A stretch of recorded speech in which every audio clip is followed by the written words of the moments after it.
മക്കൾക്കു വേണ്ടി ഒരു തൈ നടാം, 100 കിളികൾക്കു വേണ്ടി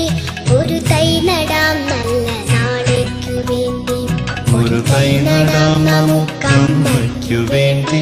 ഒരു തൈ നടാം കൊച്ചു മക്കൾക്കു വേണ്ടി,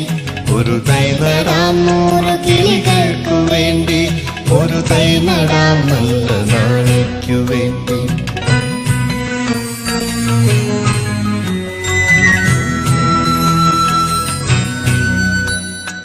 ഇത് പ്രാണവായുവിനായി നടുന്നു, ഇത് മഴയ്ക്കായി തൊഴുതു നടുന്നു, ഇത് പ്രാണവായുവിനായി നടുന്നു, ഇത് മഴയ്ക്കായി തൊഴുതു നടുന്നു, അഴകിനായി തണലിനായി തേൻ